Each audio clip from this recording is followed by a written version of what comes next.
Guys, Monty here. I just thought, as it's raining once again, it'd be a good opportunity to show the mini truck in its natural habitat. We just come up here to feed the pigs, and we got some really steep ground behind the truck here, and the soil is just, well, it's not soil, it's just mud, clayey soil.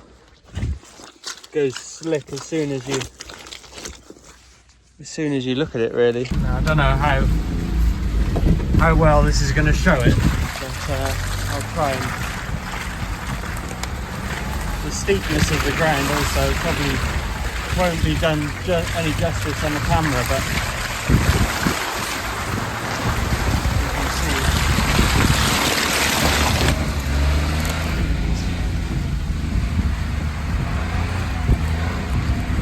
nothing like it's nothing.